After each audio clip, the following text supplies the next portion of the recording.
Hello aspirants, looking at current affairs for 10th Feb. The news items that we have picked up from the Hindu are these 13. We'll look at them in detail. The first one, forest fire. Kerala to enlist NASA help. So Kerala Forest Department is planning to make use of NASA's satellite communication system to detect forest fires in the state. So this will be Forest Survey of India, which will be providing inputs from NASA to the Forest Department of Kerala. So these will be SMS alerts provided, real-time data would be provided, exact location of the forest fire would be provided via SMS to this department so that quick action can be taken. So this SMS based alert system will be adopted. Another initiative which Kerala Forest Department has taken is reinstating the wireless communication network which they had earlier for surveillance of Maoist infiltration. So that has also been reinstated. So two things have taken place. Wireless communication network for Maoists also coming in, and this real-time SMS alert system would also be brought in using NASA satellite communication. Now I tried to find out why NASA satellite communication system is being used and not ISRO satellite communication system, but I did not get any answer specifically for this case. But there have been cases of cooperation between ISRO and NASA.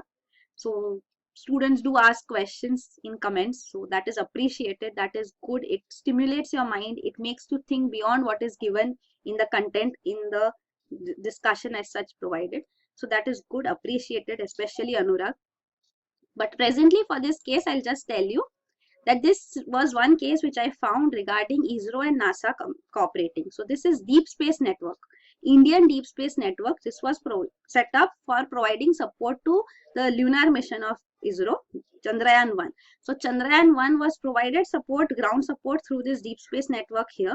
So this had to be provided data during those times too when ISRO's network was in the non-visible part. So because Chandrayaan-1 is at particular location orbiting the moon, so that when it was in the non-visible part, NASA's Deep Space Network, which was located on US West Coast, was providing data to ISRO. So this is the kind of cooperation which does take place. Another thing about satellites which I found is a nano satellite which has been launched by Nurul Islam University students, NIU SAT it is called. So this university students have developed a nano satellite which will help in providing data to Kerala. It's a Kerala based university in Kerala.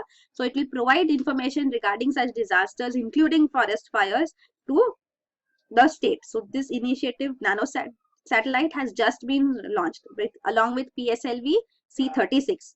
PSLV C37 will be launched now, which we have seen in news. 104 satellites would be launched along with it. So this was the last launch in December 2016, PSLV C36, in which ResourceSat-2 satellite was the main satellite launched and nano satellites launched. Other payloads included one NIU set. Then the next, this is regarding the forest fire, how they spread, because leaves, branches, they help in the spread of forest fire. So it has to be tackled efficiently, otherwise it spreads.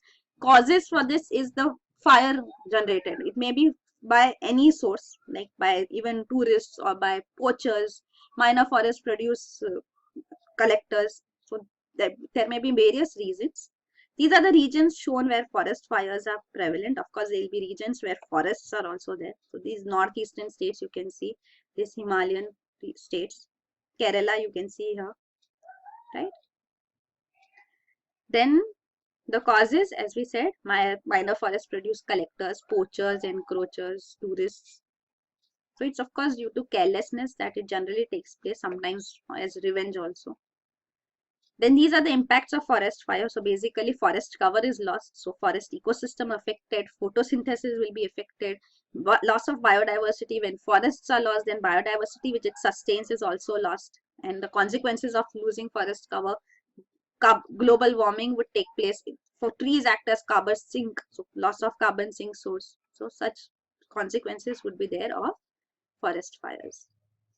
The next news item is Nilambur teak to enter elite club of products with GI tag. So this GI tag is geographical indication tag. So indicating that this product belongs to a particular geographical location. So GI tag is an intellectual property as such. So this has been provided for by WTO, World Trade Organization, under its TRIPS agreement, trade related intellectual property rights. So GI along with copyright, patents, GI is also one way of having intellectual property right registered. So this registration of geographical indication is done, and India has also been a signatory to WTO and TRIPS agreement. It also has provided for this facility. So geographical indication tags are provided. So these tags, the first product from India which was given this geographical indication tag was Darjeeling tea in 2004, around that time. So this Nilambur teak now has been given GI tag. It is internationally famous. It's called Mecca of teak. So its teak is of superior quality as well as it has an elegant appearance. So is worldwide in demand too. So it has, that's what it says. It has superior mechanical and physical properties as well as incomparable aesthetic appearance. So this is the news. It has been given the GI tag. Other products from Kerala which have been given GI tag are also given, and one of the foremost ones, Pokkali rice from Kerala, which was given a GI tag. This GI registration for it has been renewed now. So that is the news. Other products, you can see some prominent ones are given. So now presently there are more than 250, around 270 plus products all over India which have been given GI tag. Like, sandalwood. So sandalwood from Mysore is famous. So Mysore sandal is a geographical indication tag given to it, and you can see. So this is intellectual property rights too. So industrial rights, these in trademarks, patents, trade secrets, geographical indication, all are intellectual property rights. Then this is personal, like copyright material is for personally what you produce. So copyrights and related rights are also there, and these are industry based, given to the industry. Then this is geographical indication, sign used on products that have a specific geographical origin and possesses qualities or a reputation that are due to its origin. So that is the GI tag provided. You can see Darjeeling tea, Mysore silk, Mysore sandalwood oil, Mysore sandal soap. So all these, Alfonso mangoes have been given GI tag. Basmati rice from India has GI tag. Tirupati laddus have also been given GI tag. And internationally too, there are many, like Swiss watches from Switzerland, Florida oranges, and so on. The next news item is no justice in sight for Muzaffarnagar gang rape survivors, amnesty. So this is regarding the 2013 Muzaffarnagar riots which took place in UP. So during this time, 7 cases of gang rapes have been filed, but Amnesty International presently is saying that the delivery of justice has failed here. UP government has failed to investigate and prosecute on these cases. So that has come up in its report which it has filed presently. So it's talking that over 3 years after the riots too, there has not been a single conviction in any of the cases. So even in 2013, the laws, rape cases had to be tried expeditiously and completed without unnecessary delay. Still, the trial in these cases have been extremely slow. So that is pointed out. So state police, they say, did not even invoke section 376 of IPC, so which is there specifically for offences of rape during communal or sectarian violence. Even FIRs were registered quite late. So that is highlighted here. The delays taking place and execution, prosecution not taking place in this matter. So Amnesty International is a non-governmental organization, an NGO, which functions in cases of human rights. So it conducts research and generates action to prevent and end grave abuses to human rights and demands justice for those whose rights have been violated. So it was founded in London in 1961. So Amnesty International has its Indian office too. So that is Indian National Office, with which there are around 65,000 members. And this was the report by Amnesty International India. So it also, Amnesty International is known for having its stand against capital punishment. It stands for human rights. It says this is ultimate irreversible denial of human rights. That human right to live is denied by capital punishment. Capital punishment means death sentence. So Amnesty International has been given Nobel Peace Prize too in 1977 for its campaign against torture. So that was there. Then about Muzaffarnagar riots of 2013. So these were Hindu-Muslim riots which took place during this time, resulting in significant deaths. Around 62 deaths, in which 52 were Muslims, 10 were Hindus. Around 50,000 plus have been displaced, majorly Muslims. So they have been living in Muzaffarnagar and Shamli districts here in Uttar Pradesh. Reasons for riots, initiations generally on some petty issue. So there was some traffic accident or some eve-teasing accident. Clearly it is not known what was the cause, which fled into these riots. Curfews were put in all these riot affected states. Army was also brought in. Later it was withdrawn. Supreme Court also is hearing petitions on this and has declared that the Akhilesh Yadav-led Samajwadi Party government is guilty of negligence in preventing the violence and ordered it to immediately arrest all those accused, irrespective of their party affiliations. So this was the Supreme Court's viewpoint provided. Even court has blamed the central government too for failing to provide intelligence input to the Samajwadi Party ruled state government. So alerts should have been provided from center also, because it has its intelligence units are in the center too. So that was there. UP government has charged a local BJP MLA under the National Security Act in this riots case. And relief camps have been established. There are around 9,000 families, over 50,000 people who are living in relief camps even today. So that has been the status. Even the Hindu exodus case, which has come out in news quite often. So this Hindu exodus means Hindus are fleeing because Muslims are entering. So this was in a particular region in Shamli district. So this was Kairana. So you must have heard of Hindu exodus in Kairana. UN cries generally made about it. So that was Muslims been settling here, because of which it's already Kairana is a Muslim majority region. And since more Muslims are coming in, the BJP legislators were claiming that Hindus are moving away from there. So that is called Hindu exodus in Kairana. So the reason are these people settling in are also people who have been displaced because of this Muzaffarnagar and Shamli district riots, in which the major brunt was on the Muslims here. Then the next is, this is regarding the one-man commission, judicial commission also on Muzaffarnagar riots in 2013. So this also said that the main reason for this was the intelligence agency misjudged the gravity of the situation. So it says there was intelligence failure also and police laxity in this case. So this was there. It has also accused media for rumor mongering and exaggerating facts, because of which the riots flared up. The next news item is Aadhaar number mandatory for subsidies center. So the government has presently provided a notification in which it says that cash transfer of food subsidy would take place under National Food Security Act only if the person has a proof of possessing Aadhaar number. So this will be made mandatory. So under the Aadhaar Act, notification has been given now that for this particular scheme, Aadhaar number would be made mandatory. So after the Aadhaar Act in place, this provision can be brought in. So means individual beneficiaries who have ration cards will have to furnish proof of possession of Aadhaar number also. Or if they don't have, then undergo Aadhaar authentication and then subsidies would be provided. 3 states have been excluded from this provision. They are Assam, Meghalaya and Jammu and Kashmir. Now the reason why they have been excluded I have found out. So this you can see here. The UPA government had divided India into UIDA and RGI territories. So UIDA is Unique Identification Authority of India, so which would come under it, and RGI is Registrar General of India, which maintains the National Population Register. So some regions were under RGI. Then gradually this has been expanded, and now in 2016 it has been expanded completely, except you can see Assam, Meghalaya are excluded here. So Assam, Meghalaya and Jammu and Kashmir, on which the law generally does not apply.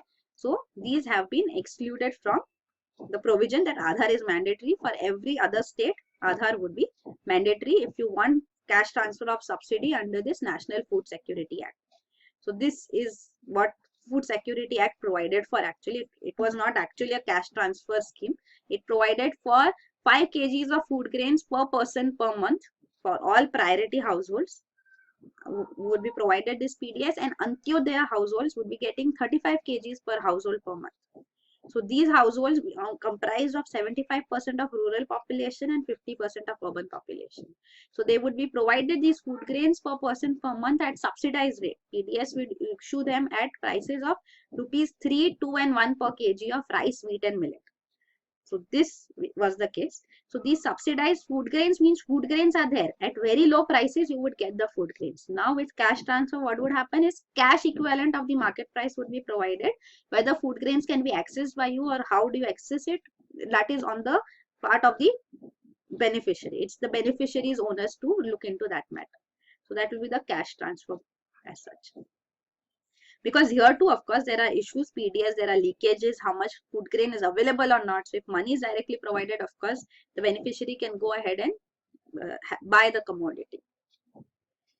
The next news item is IEDs kill more commoners than VIPs. NSG. So this is National Security Guard, a counter-terror and counter-hijack force which has provided a detailed data analysis of the number of IEDs. IEDs is improvised explosive devices. So the blasts which have taken place by terrorists across India that have been studied, and they say that VIPs, very important persons, are least targeted. So between 2012 to 2016, around 49% to 72% of the attacks were on ordinary civilians. And VIPs were in the range of 1% to 7% only.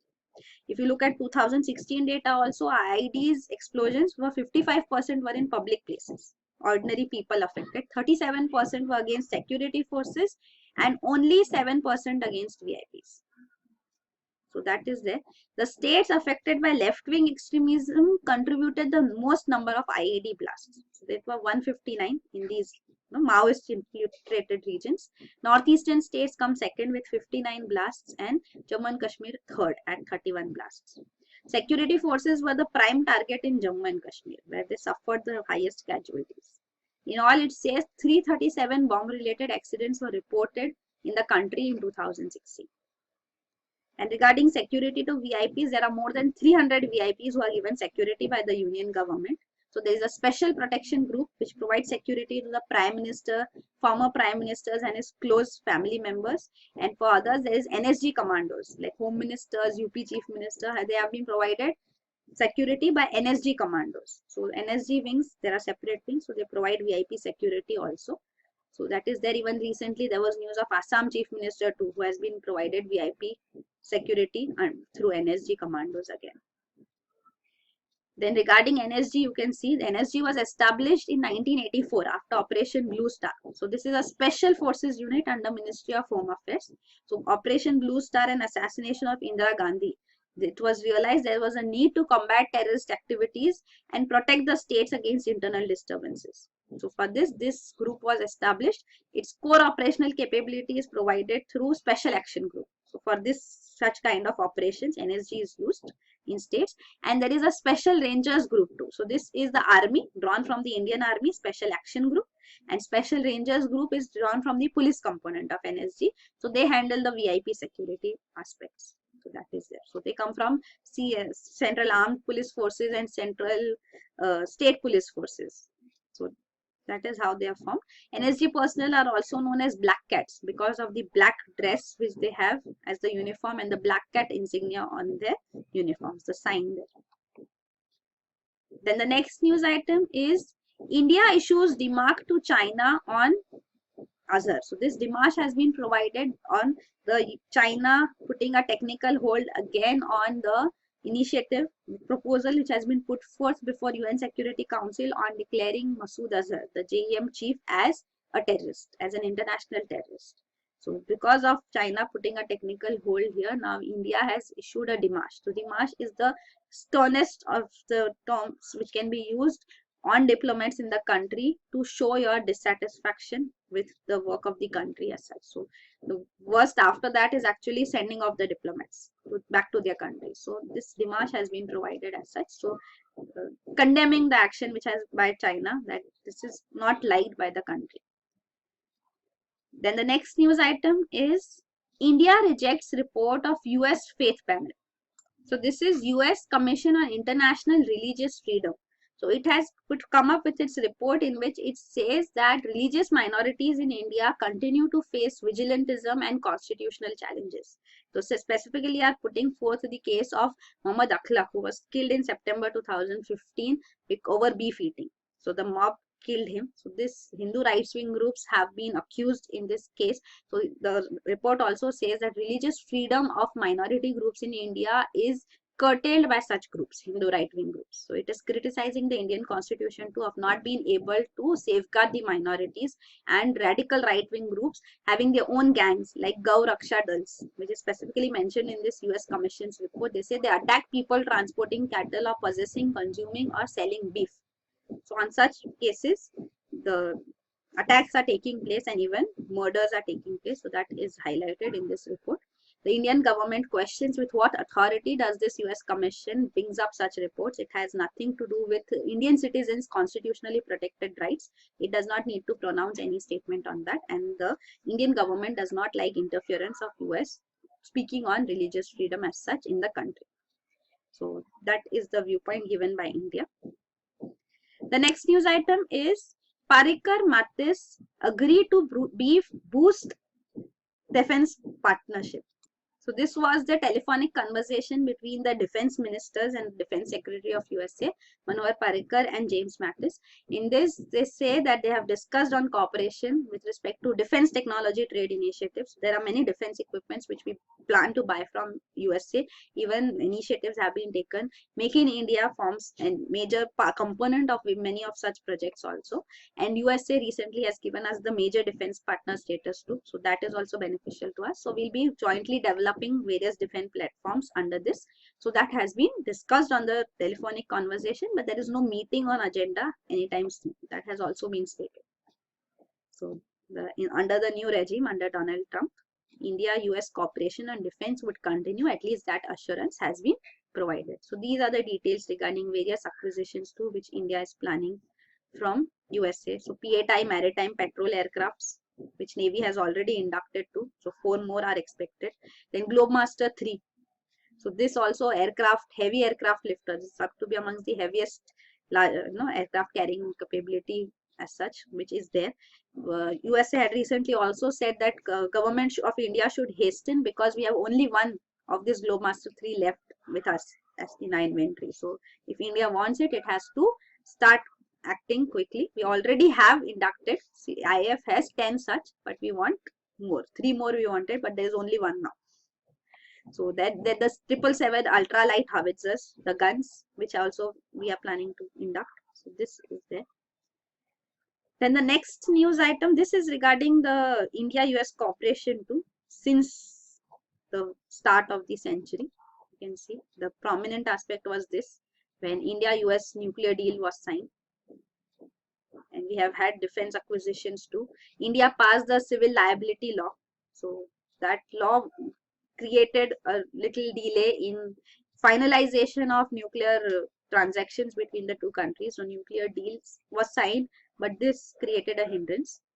But now again, we have decided under Obama regime, at that time it was decided that India and USA would go ahead, that provisions have been made. It said that we could start the work because liability laws means what? Civil nuclear liability laws means the civilian nuclear reactors which would be acquired from USA or from any country. So it was a nuclear liability law of India.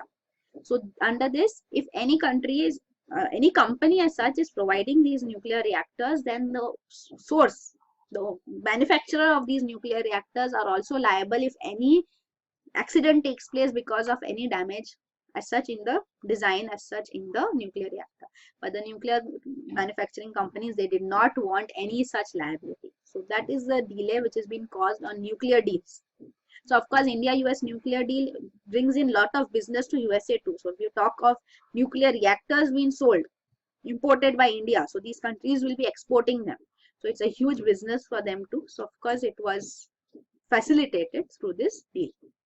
And India is keen on further providing leeway to India as well on this matter so that nuclear deals can take place between the two countries. So this is Indian liability law remains untouched while USA says its concerns have been addressed. So with respect to liability, they have come up with an agreement with which the deals can go ahead now. Another news we had heard, Westinghouse, we had just discussed 2 days ago. Westinghouse is planning to establish nuclear reactors in Andhra Pradesh, but then now Westinghouse, which is owned by Toshiba, has declared that it will not manufacture nuclear reactors in India and UK. So that was the news recently discussed in Feb only. So that is also there. So still now no action has taken place, means no nuclear reactor has been imported and set up in the country till date. Russia has been providing us nuclear reactors. Kudankulam, various nuclear reactors have been provided by Russia, and that has taken place smoothly. But further nuclear reactors, there have been protests also, and there have been hindrances because of nuclear liability law also. Then the next news item is House of Commons passes Brexit bill. So this is the bill which we have been discussing. So House of Commons has passed it without any amendments. It will go to House of Lords. If House of Lords passes it, then it will standing passed and the Parliament will be giving its approval to Brexit, and then Brexit process can be initiated, which we have discussed. Article 50 of the Lisbon Treaty will be triggered by the executive after the legislature approves it, because Supreme Court in UK said that first legislature approval is required, then only you can trigger Brexit. But then government has also assured that Parliament would have a final say on the deal also, which Britain and EU come up with after 2 years of negotiations.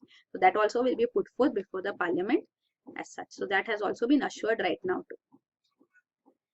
Then the next news item is India building secret nuclear city, Pakistan. So Pakistan is accusing that India is accumulating stockpile of nuclear weapons and building a secret nuclear city. So these are the accusations coming from Pakistan's foreign department, and they are saying that they are trying to unbalance the strategic balance of power in South Asia. So they are saying that Indian reactors are not mandated by the safeguards. So that is why they can use the plutonium production from the reactors and the existing stockpiles too for military purposes. So military programs can be developed at later stages. So that is the fear.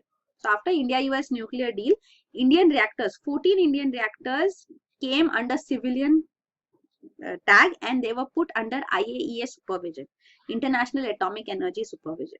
So Trombay, the nuclear reactor in Trombay, that does not come under that. So that is there. We have divided our nuclear facilities because we are a de facto nuclear weapon state. So of course we do have nuclear weapon capabilities, nuclear weapon stockpile too, plus we can develop nuclear weapons. So that's what India-US nuclear deal was significant for. It accepted this de facto nuclear weapon status for us. So that is there. India has its 3-stage nuclear program for civilian purposes, which have been decided. And for this, we are getting cooperation. The new US nuclear deal has allowed us to import reactors from various countries. Countries are exporting to us. So this you can see. So this was decided by Homi Bhabha, the father of Indian nuclear technology. So this was the idea that there will be 3 stages. And all this was because we have abundance of thorium. So thorium can be used as a nuclear fuel, but not in the first stage. It will become fully beneficial in the final stage. And you can see thorium, TH, is used here too. So stage 1 would be natural uranium, which will have to be used in pressurized heavy water reactors. Electricity would be generated for civilian purposes, and the depleted uranium from here and the plutonium generated as an output in this PHWRs will be used for the second stage along with thorium. So these will be fast breeder reactors. So in this, plutonium is used and plutonium is generated too. So you can see that is why it's called breeder. Breeder means it breeds further. So depleted uranium, plutonium, then uranium-233 comes out as an output from this fast breeder reactors, which can be used in stage 3 along with thorium, which breeds uranium-233. So this is our target, and each stage also electricity would also be generated, which can be used for civilian purposes. So that is the whole idea, 3-stage nuclear power program, which India plans to have. We have already developed fast breeder reactors. Prototype fast breeder reactors have been established. So this is there. So thorium is the main idea for which this was planned. PHWRs, then fast breeder prototype reactors, and then this is advanced heavy water reactors at the 3rd stage. Then the next news item is AirAsia India compliant with Indian laws, DGCA. So this is Directorate General of Civil Aviation. It says that they will not cancel the air operator permit of AirAsia India because it has not found it violating any substantial ownership and effective control norms. So this was claimed by Federation of Indian Airlines. So Federation of Indian Airlines comprises of these 4 prominent airlines: Indigo, Jet Airways, SpiceJet, and Go Air. So they had approached the Delhi High Court seeking that the air operator license of permit of AirAsia India should be reviewed because it is not fulfilling the norms. And these norms, what they alleged was that AirAsia is actually having its foreign airline partner, AirAsia Berhad. So this in 2013, there was an agreement signed, brand licensing agreement between the two. And they alleged that the day-to-day operations of AirAsia India are controlled by this AirAsia Berhad, which is from Malaysia. So that is why it's saying that this is violating the substantial ownership and effective control norm. That is why AirAsia India's operating permit should be reviewed. But then Director General has said, no, there is no problem. It's not making any violations. And this is the presentation which it has given to the Delhi High Court, which will give its final judgment on the matter. The next news item is Center to send experts to expedite talks at WTO. So regarding WTO, we have been discussing almost every day now. So WTO Director General Roberto Azevedo was in India. Discussions, meetings took place between him and the Commerce Minister, Ms. Sitharaman. And she has said that negotiations on food security issues. So this was one major concern. We have discussed this. Food security is on public stock holding of food for food security purposes. If you remember the peace clause which was finalized, before which we signed, after the peace clause was finalized, we signed the trade facilitation agreement. So this was a peace clause, means a temporary solution. So we need a permanent solution on this. So this would be coming forth in further negotiations. So this is one issue. And another is regarding the trade facilitation agreement on services. That is a global services pact. We already discussed this. So in news earlier, so 1 or 2 days back. So this has to be finalized. So these two issues, further negotiations would take place. So the Indian government will send experts to WTO on talks regarding these two issues. That has been put forth. And also it has again clarified that no new issues like e-commerce and investments would be included in WTO Ministerial Conference of 2017. So even this investment agreement is protested against because it would be bringing in investor state dispute settlement mechanism. So what is this investor state dispute settlement mechanism means? When an investment, so it is an investment agreement, global investment agreement at WTO level. So investors, when they invest in India, then if there is a dispute, then this dispute settlement should take place first. Indian government has the norms that it should first exhaust the local or the national judicial system. So whatever settlement procedures are there. So that means the courts of law in India would look into this dispute, and only after that international arbitration can be sought. So even we are changing our bilateral investment treaties with all countries. So we have a model BIT, and based on which we are renegotiating bilateral investment treaties with various countries. So this is based on this provision only, and this main issue arose because of the Vodafone case. So it was an investor in India, and then when the taxation liabilities were sought under the GAR also. So that was avoidance which had taken place. GAR also came because of this general anti-avoidance rule. So for tax avoidance, it had taken up something, and we brought in a law with retrospective effect, and then a case came up, and it has dragged us to international courts too. And there are various other investors who have dragged India to international courts.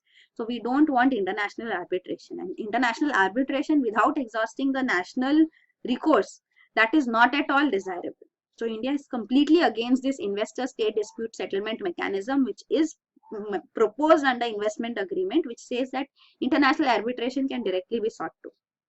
So that is one aspect. We completely are against this issue. So that is there. Another proposal which has been put forth is on fisheries subsidies. So fisheries subsidies, they say that we'll see if other countries, it's not affecting the fisher folk in the country, then we can look into this fisheries subsidy issue also. And with the new issues also, it has clearly stated that without global consensus among all WTO members, India would not go ahead. So it's not taking the whole liability on itself too, that India is rejecting. It is saying that as long as, even if there's one country rejecting, means there is no consensus. So we'll stand with it and we'll also reject. So till there is a global consensus, we'll not give our assent. So that's the idea. So that is the diplomatic way of dealing with this too. Then the last news item is SEBI to form panel to facilitate crowdfunding. So SEBI, Securities Exchange Board of India, has formed an advisory committee on financial technology or fintech related issues, as it says. It says it will look into all the safeguards that can be put in place to facilitate crowdfunding of genuine ventures. So crowdfunding is a term, means funding from the crowd. So generally we see that loans are taken. Traditionally funding, as it happens, is through a large bank. One large amount is taken from a bank or something. So now crowdfunding means many small sums can be taken from large number of individuals. So that is called crowd, a huge crowd funding. So small amount coming from so many people. So it results in that same huge amount collected. So generally we see startups generally are using this means of funding themselves. So crowdfunding of genuine ventures have to be facilitated. So how household savings can also be put into financial markets. So to look into this aspect, they have established an advisory committee on financial technology. So a discussion paper was already put forth by SEBI on allowing crowdfunding, but then the industry startups, they said that the proposed norms are very restrictive.